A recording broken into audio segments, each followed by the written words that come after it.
किसी को भी मोटिवेट आप तभी कर सकते हैं जब आप स्वयं मोटिवेट हो, और मोटिवेट करने वाला सबसे बड़ा जो सदस्य होता है वो होता है हमारे हालात। जो हालात आपके जीवन में आते हैं वही सबसे ज़्यादा आपको मोटिवेट करके चले जाते हैं, और फिर वही मोटिवेशन आप दूसरों को देते हैं कि भाई आपके सामने ऐसे भगवान का हालात ना आए लेकिन आप उसको मोटिवेट करें। तो सबसे पहले तो हालात होते हैं, और बाकी एक जज्बा भी होता है कि भाई जो हमने सीखा वो दूसरों को दे, क्योंकि समाज को हमें वापस कुछ देना भी है। हम जिस समाज से सब कुछ लिया है, अब हमें क्या करना है, उनको देना भी है। तो देने में सबसे पहले चीज़ तो मोटिवेशन ही दे, और फिर उसके बाद धन से भी मदद करे और आगे अपनी सेवा भी जरूर दे। दुबे जी ने कहा था ना, उलझोगे नहीं तब तक सुलझोगे नहीं। तो जो उलझ नहीं रहा वो कभी सुलझेगा भी नहीं। तो दुबे जी कुछ कहना चाहेंगे? और कोई सवाल जो आपके मन में आ रहे हैं? आपके मन में सवाल है, बताइए। सर जैसे हमें जो बनता भी है, जब हम किसी को इंटरव्यू दे रहे हैं या किसी से बात कर रहे हैं तो उस समय जो हमें हेजिटेशन होती है, हम बात नहीं कर पाते, बंदा वो भी बता नहीं पाते, उससे हम प्रोग्रेस कैसे करें? ठीक है, अच्छा सवाल है। सवाल सबने सुना? बहुत बढ़िया सवाल है। दुबे जी कुछ अनुभव अपने से? हाँ, हम लोग क्या हर दिन बोलते ही रहते हैं, तो आज दुबे जी हमारे मुख्य अतिथि। क्या होता है, इंसान की जब तक झिझक तब तक रहती है जब तक किसी सामने वाले से फेस टू फेस नहीं करता है ना। आज 100 बच्चे बैठे, ठीक है, 100 बच्चों के बीच जब आप बोलना चालू कर दो, 4 लोगों से मिलना शुरू कर दो, होता क्या है कि हर व्यक्ति में एक लीडर है, ठीक है, बस हम उसे पहचान नहीं पाते। मतलब लीडर इन द सेंस कि नेता ही नहीं बोलते उसको, लीडर इन द सेंस हम मतलब रिप्रेजेंट कैसे कर पाएंगे, है ना। तो हर कोई व्यक्ति अच्छे से रिप्रेजेंट कर सकता है, बस बशर्ते अपने अंदर से वो झिझक को निकाले। किसी से बात कर रहे हैं, कोई व्यक्ति सामने है तो वो किस लेवल का व्यक्ति, उसे किस स्तर पर बात करना है। देखो, हर व्यक्ति से बात करने का तरीका अलग होता है। आप हमसे बात करोगे अलग तरीके से, सर से अलग तरीके से, इनसे अलग तरीके से, अपने दोस्तों से अलग तरीके से, तो बात करने के अपना क्राइटेरिया है। लेकिन अंदर से झिझक चली जाती है तो ये पर कोई बड़ी मायने नहीं रखती बात। और 1-2 बार 3 बार 4 बार आप उसको यूज़ करेंगे अपने जीवन में, ये जब ऐसी परिस्थितियाँ आएंगी तो आप ऑटोमेटिकली उसको मोटिवेट हो जाएंगे। Thank you sir. तो यूथ प्रोग्राम बहुत कम होते हैं, जैसे यूथ इकट्ठा नहीं हो पाता और उनको प्रमोशन नहीं मिल पाता, तो करना चाहिए। गवर्नमेंट को अपनी तरफ से भी प्रोग्राम ऐसे चलाने चाहिए कि यूथ इकट्ठा होता है। देखो, सरकार तो कर ही रही है, कहीं ना कहीं कुछ ना कुछ योजना निकालती है सरकार, लेकिन होता क्या है कि जबलपुर जो है ना अपना बुजुर्गों का शहर कहा जाता है, ठीक है ना। तो जबलपुर को लोग बोलते हैं, हमारी महापौर की स्वाति गोड बोले जी, एक बार मानस भवन में उन्होंने बोला था कि जबलपुर, उनकी खुद की बेटी पुणे में जॉब कर रही है, ठीक है, जबलपुर छोड़ के। क्यों कर रही है? क्योंकि जबलपुर ओल्ड एज होम, यहाँ पे जो व्यक्ति बूढ़ा हो चुका है उसके रहने के लिए बढ़िया है। लेकिन अगर आप कोई भी कोर्स कर रहे हैं, पढ़ गए हैं, कुछ भी चीज़ मतलब आपने अच्छी डिग्री भी ली है, तो अगर आप प्रोफेशनल डिग्री में हैं, है ना, मतलब जिसमें आप एक व्यावसायिक डिग्री जैसे बोलते हैं, तो आप सर्वाइव कर जाएंगे। अदरवाइज आप प्रोफेशनल डिग्री से नहीं हो तो आप 5,000 6,000 की नौकरी में किसी दुकान पे, किसी जगह पे, किसी की शॉप, कहीं ना कहीं आप काम करोगे। तो यूथ की सबसे बड़ी कमी ये है कि अपने जबलपुर का जो यूथ है ना, बोलना नहीं जानता, है ना। और दूसरी चीज़ ये है कि देखो, राजनीतिक पार्टियाँ अलग अलग होती हैं, लोगों की आइडियोलॉजी अलग होती है ना। परिवर्तन एक एक व्यक्ति से आता है। तो परिवर्तन ऐसा है कि मान लो आज हमारे मोहल्ले में कोई समस्या है, घर में समस्या है, तो घर में समस्या तो घर का एक व्यक्ति जब आवाज़ उठाएगा तो वो परिवर्तन होता है। जब मोहल्ले में एक व्यक्ति उठाएगा तो 10 लोगों तक पहुँचती है। तो जबलपुर का यूथ नहीं तो पूरे देश की यूथ की हालात है। तो बदलना है तो पहले हम बदलेंगे, फिर जग बदलेंगे, ठीक है। और कोई सवाल? हम जबलपुर में रखने की कोशिश करेंगे। आज इसकी शुरुआत की बात से सर मेरा क्वेश्चन ये है कि आपने बोला कि यहाँ पे कोई भी सेक्टर ज़्यादा डेवलप नहीं है, रूरल लोगों का शहर बोलते हैं सेकेंड, लेकिन ऐसा क्यों बोला जा रहा है? ऐसा यहाँ पे क्यों सारे सेक्टर्स डेवलप नहीं है? क्योंकि एक मतलब जबलपुर का जो है 4th MP का बहुत अच्छा सिटी माना जाता है, तो क्यों नहीं हो रहा है यहाँ पे डेवलपमेंट? ऑल थिंग्स मतलब मैंने देखा सारी चीज़ें, रोड वगैरह भी, सभी चीज़ें, सारी चीज़ें बहुत ज़्यादा डाउन होते जा रही हैं यहाँ पे। ऐसा क्यों, ये रीज़न क्यों हो रहा है? क्योंकि सारी चीज़ें, गवर्नमेंट है और भी चीज़ें सब प्रोग्रेस के लिए बोल रहा है, बट यहाँ पे प्रोग्रेस हो नहीं रहा है, ऐसा क्यों हो रहा है? बहुत अच्छा क्वेश्चन है। कि जो राजनीतिक इच्छा शक्ति, सुनते हो आपने नाम सुना, राजनीतिक इच्छा शक्ति, है ना। अपने जबलपुर के अंदर राजनीतिक इच्छा शक्ति है ही नहीं। आज जबलपुर में मान लो MP की सरकार है, ठीक है, भाजपा के 8 विधायक हैं टोटल जबलपुर जिले में, लोकसभा में देखें तो 8 में से एक ही मंत्री नहीं दे पाए। अगर मान के चलो 1 या 2 मिनिस्टर होते तो कुछ डेवलपमेंट होता, ठीक है। और डेवलपमेंट तब होता जब जनता के अंदर जागरूकता होती। नेताओं में जागरूकता नहीं तो जनता तो वैसे ही सोई रही है, भाई जिस अपने महाकौशल अंचल में, महाकौशल में करीब 45 सीटें आती विधानसभा की, ठीक है, 45 में से आप एक राज्य मंत्री देते हो, कितना? एक राज्य मंत्री देते हो। आप इसकी जगह अदर जगह जाइए, चाहे ग्वालियर चले जाइए, बुंदेलखंड चले जाइए, है ना, किसी और संभाग में जाइए, तो वहाँ पे आपको एक एक जिले में 3-3, 4-4 मंत्री मिलेंगे। लेकिन जबलपुर, क्योंकि देखो जिस जिले में मंत्री रहता है तो अपने जिले और अपनी विधानसभा के लिए सोचता है, ठीक है, तो जबलपुर में राजनीतिक शक्ति तो है ही नहीं। आज जबलपुर में टोटल ओनली विखंडन है, मतलब जो बड़ी फैक्ट्रियां हैं उनको ही विखंडित कर रहे हैं, चाहे टेलीकॉम फैक्ट्री हो जबलपुर से चली गई, है ना, व्हीकल फैक्ट्री, उनके सब में विखंडन के लिए काम चल रहा है। हाई कोर्ट है, उसको भी विखंडित कर रहे हैं, कहीं एक बेंच इंदौर ले जा रहे हैं तो कहीं ग्वालियर ले जा रहे हैं, है ना। मेडिकल कॉलेज है, मेडिकल विश्वविद्यालय एमपीएसयू आया जबलपुर में, तो एमपीएसयू आने के बाद उसको विखंडित करके उसकी ब्रांच को कहीं भोपाल ले जाने की कोशिश कर रहे हैं, कहीं इंदौर ले जाने की कोशिश कर रहे हैं। तो इसका सबसे बड़ा मेन कारण है कि हमारे नेताओं में जागरूकता ना होना और अपनी आवाज को सही तरीके से ना उठा के अपने, मतलब टोटल एक चीज ये मान के चले कि इच्छा शक्ति राजनीतिक शक्ति है ही नहीं, इस कारण से डेवलपमेंट नहीं हुआ। बस थोड़ा सा एडिशन करना चाहूँगा। जी जरूर। देखिए मैं जबलपुर का नहीं हूँ, लेकिन जबलपुर के बारे में कुछ चीज़ें महसूस करता हूँ। अगर आप देखें कि बहुत सारे स्टेट्स हैं इंडिया में, केरला हो गया, डाउन साउथ आप चले जाओ, आंध्र प्रदेश हो गया, ये कभी सेंटर से इतना ज़्यादा ज्वाइन नहीं रखते। उनका अपना साउथ का एक अपना उन्होंने मोनोपोली बना के रखी है, हम साउथ इंडियंस हैं, हम लोग सेपरेट हैं। उन्होंने अपने दम पे डेवलपमेंट की, वो कभी सेंटर के प्रति, कभी जैसे हमने बोला ना राजनीतिक इच्छा शक्ति, उससे पहले ज़्यादा जरूरी होती है व्यक्तिगत इच्छा शक्ति क्या है। जबलपुर की सबसे बड़ी कमी ये है, राजनेता तो तब काम करेंगे जब यहाँ का आम आदमी काम करते हैं। सत्य बात पता है, यहाँ पे जितने भी आप GCL बोले या जो और गवर्नमेंट इंस्टीट्यूशंस हैं, उस वजह से यहाँ का माइंडसेट मॉडर्न पैसा का इन्हीं में इतना दम नहीं है, ना इतनी इच्छा शक्ति के वो उनके एंटरप्रेन्योरशिप में जाएं, अपने दम पे आप बिजनेस स्टैब्लिश करें। आप देखिए दिल्ली कुछ नहीं, सब रिफ्यूजीज की कॉलोनी थी जो पंजाब से आए या पाकिस्तान से आए, आकर के उन्होंने अपनी इच्छा शक्ति का आज हम उनके घर देखिए, ऑडी खड़ी है, मर्सिडीज खड़ी है, बेंज खड़ी है, उन्होंने अपने रिफ्यूजी कैंप्स को इंडिया की सबसे पॉश कॉलोनीज में डेवलप कर दिया। उनको सेंटर की तरफ से कभी कोई हेल्प नहीं मिली।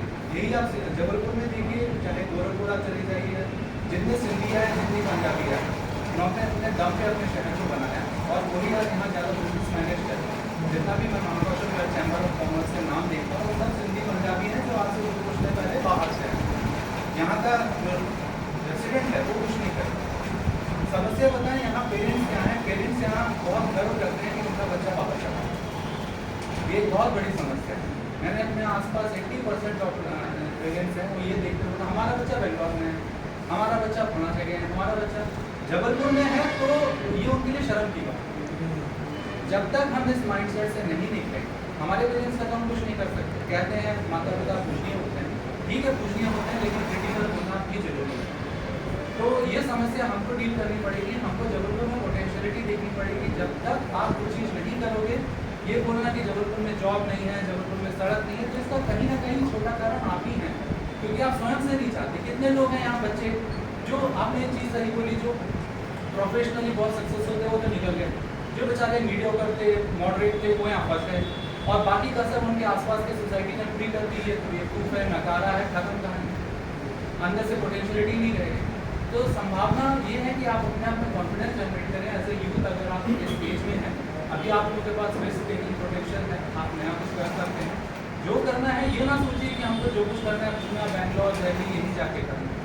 आप ये देखिए कि आप अपनी जगह पे जबलपुर में क्या कर सकते हैं। राजनीतिक इच्छा शक्ति वगैरह अपनी जगह है, लेकिन एज ए कॉमन मैन आप अपने जगह क्या चेंज देख सकते हैं, छोटे ही चेंज कर। आज इतने MBA इंस्टीट्यूट हैं यहाँ, लेकिन फर्स्ट जनरेशन एंटरप्रेन्योर जबलपुर में कितने आप इनके देखिएगा, आपको कोई नहीं मिलेगा। जितने भी हैं, कोई हीरा स्वीट, कोई राजून, सब इनकी संतानें हैं। आम आदमियों से कौन निकल कर के आ रहा है? आज हम लोग सब बैंगलोर भागते हैं। क्यों भागते हैं? क्योंकि वहाँ एक आदमी था नारायण मूर्ति, जो उठा, वो किसी वहाँ पे बिग शॉट का बच्चा नहीं था, वो गया अमेरिका और वो वापस आया, नहीं मुझे अपना करना है। वो दिल्ली गया, दिल्ली में रहा, साल भर कुछ नहीं हो पाया, वो अपने होम टाउन गया। चेन्नई कुछ नहीं हुआ करता था, चेन्नई एक छोटा सा टाउन हुआ करता था एक समय। आज नारायण मूर्ति ने उस टाउन को बदल दिया। आज पूरा साउथ हमारी नॉर्थ इंडियन से भरा पड़ा है। एक समय था जब नॉर्थ साउथ इंडियन से भरा होता था। तो बात यह है, नारायण मूर्ति ने तो नहीं सोचा कि भैया मैं जा करके बाहर किसी जगह पे काम करूँ। तो इम्पोर्टेंट ये है कि आप अपने जगह पे रह करके आप कितना स्वावलंबी हो, कितना एंटरप्रेन्योरल एक्टिविटी आपने, तभी आप आगे बढ़ पाओगे। अन्यथा ये क्रम तो आज भी है, आज से 10 साल बाद भी हम यही बोलते रहेंगे कि राजनीति की इच्छा शक्ति, राजनीति की इच्छा शक्ति। इंदौर की आप बात करिए, इंदौर में पोटेंशियल इसलिए है क्योंकि वहाँ पे ये टेंडेंसी नहीं है कि हमको बाहर भागना है। इनफैक्ट हमारे जैसे बड़े मुंबई से लोग इंदौर पढ़ने आते हैं, दिल्ली से मैंने देखा लोग इंदौर पढ़ने चले जाते हैं, क्योंकि वहाँ पे एक प्राउड है, सेंस ऑफ प्राइड है, नहीं भैया मेरा शहर। आप देखिए जबलपुर में है ही नहीं, हम लोग यहाँ भंडारों में बिजी रहते हैं। एक वो धर्म, आज हमारी धर्म इतनी बड़ी प्रायोरिटी हो गई कि जो हमारी सोशल वेलबींग है वो सब इतना पीछे छूट गया कि लोग इस बारे में सोचते ही नहीं।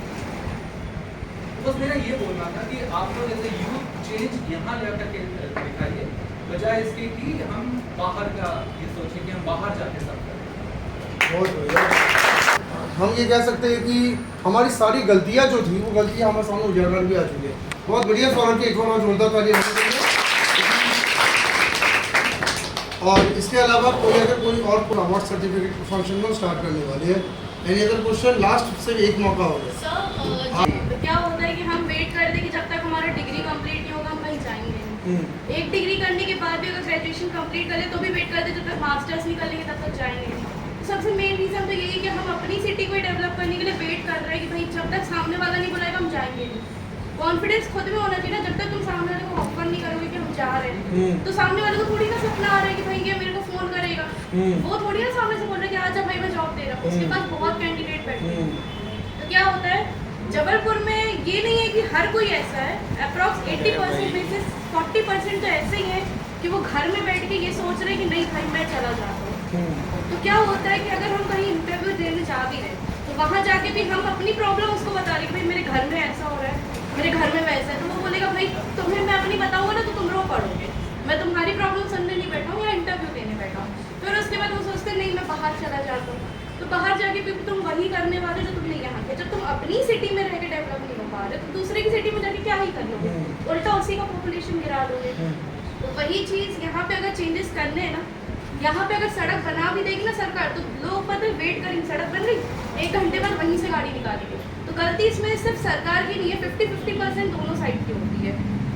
वही मैं चाहता है कि अमित सर आगे बढ़े, सच बढ़े, मैं नहीं जा रहा आगे। हाँ मतलब कुछ दूसरे को धक्का देते हैं, करना कुछ सामने वाला करे और हम कुछ ना करें, ना करें। मतलब आवाज भी उठाए तो अमित सर उठाए, मैं ना उठाऊँ, भला मैं मैं नहीं बोलूँगा।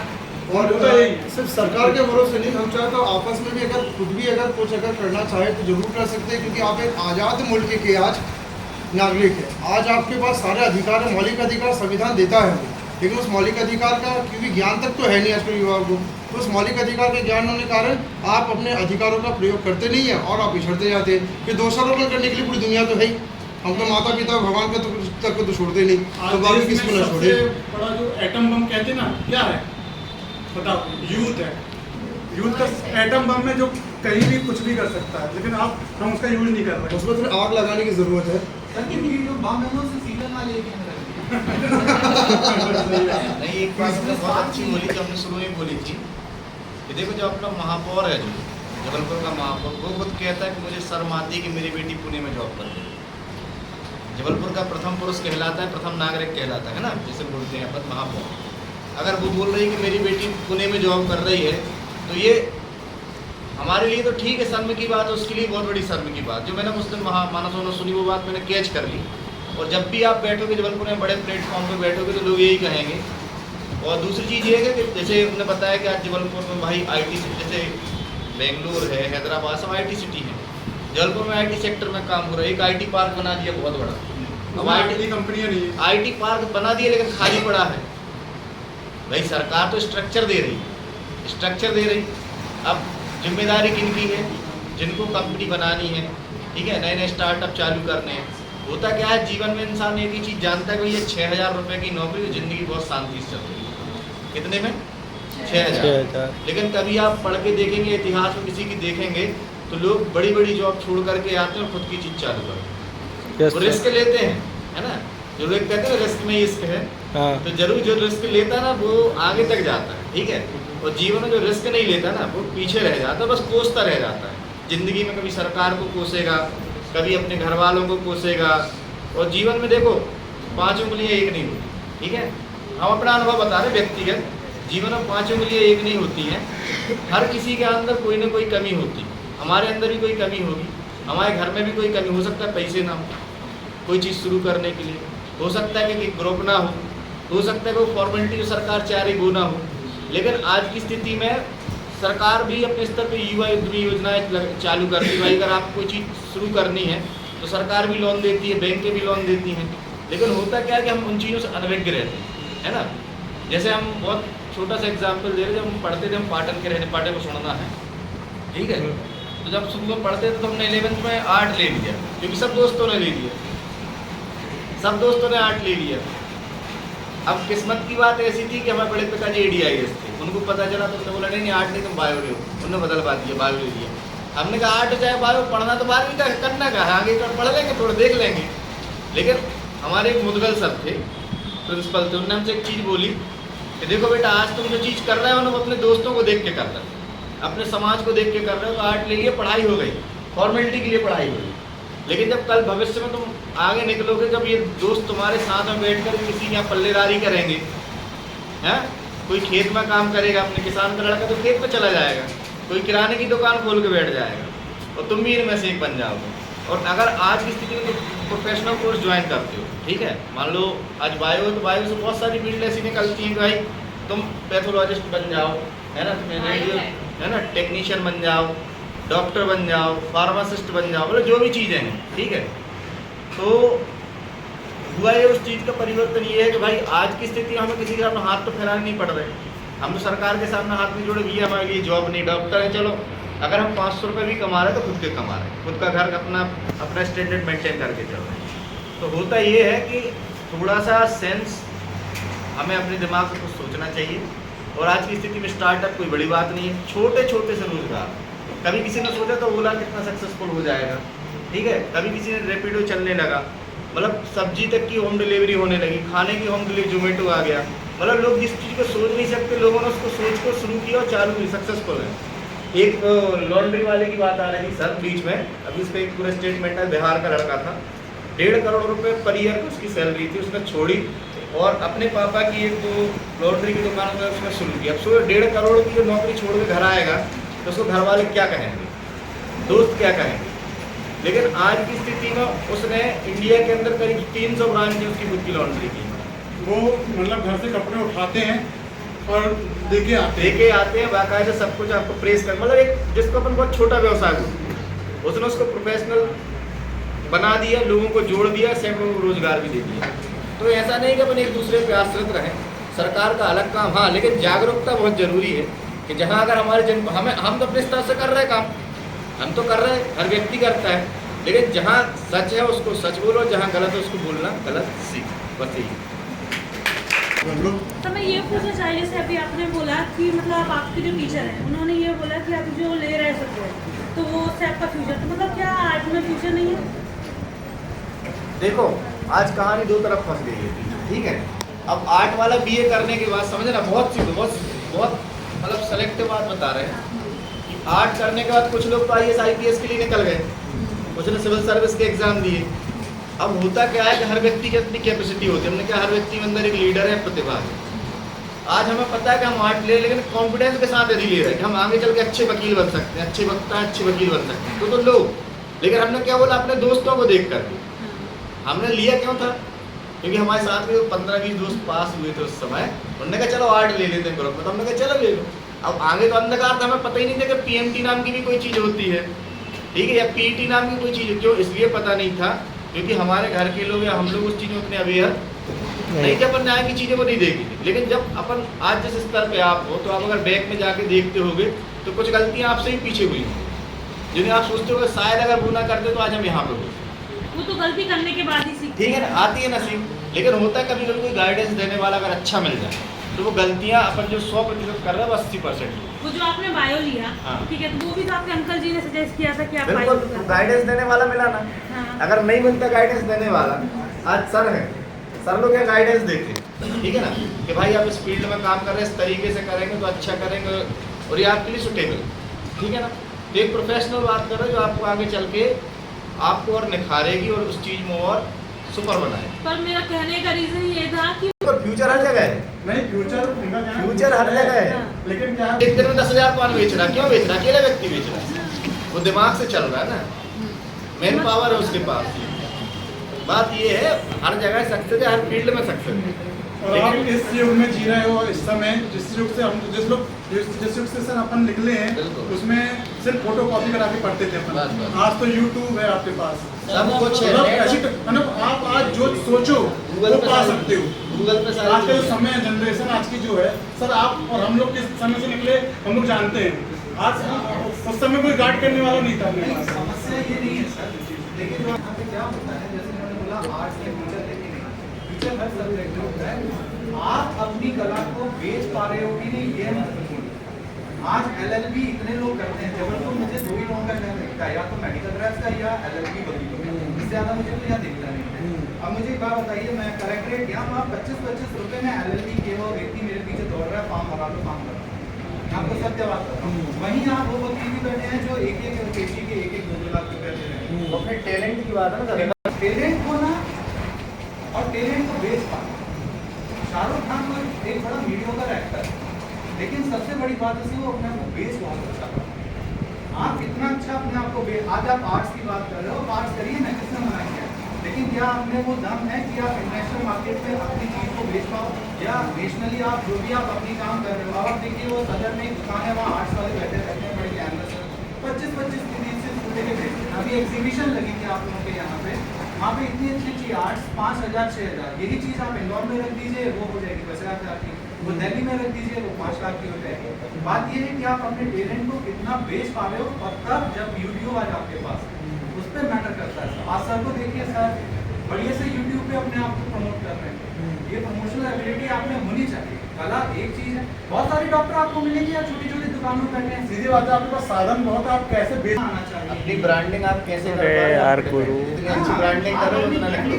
कर पा रहे हैं कि नहीं कर पा रहे हैं, ब्रांडिंग हमारे लिए बहुत जरूरी है। आप आर्ट्स करिए। तो आप सभी को पहले फाउंडेशन की तरफ से और इंस्टीट्यूट की तरफ से आप सभी को परफॉर्मेंस की अवार्ड की बधाई। और ये सिर्फ ऐसा नहीं कि एक ही बार मिल रहा है, ये लगातार हम लोग हर महीने एक बार करेंगे और हर महीने एक्सेस किया जाएगा, कौन अच्छा परफॉर्मेंस कर रहा है उनको हर महीने एक बार ये दिया जाएगा। ये लास्ट सैटरडे में देने का वैसे अब बना है कि हर महीने का लास्ट सैटरडे में डिक्लेयर होगा ये, और इसमें मैनेजमेंट डिक्लेयर करेगा। आपकी जॉब में काम आए। और ये जो सर्टिफिकेट है, सर्टिफिकेट सभी संभाल के रखिएगा, क्योंकि आप जॉब में इसको शो करेंगे, जैसे कि कल भी मैंने क्लास में सबको बताया था। अब मैं 1 बाय 1 नाम सबका पुकारते जा रहा हूँ, तो आप बकायदा आते जाएंगे। मिस आंचल जायसवाल, तालियों के साथ आंचल जायसवाल।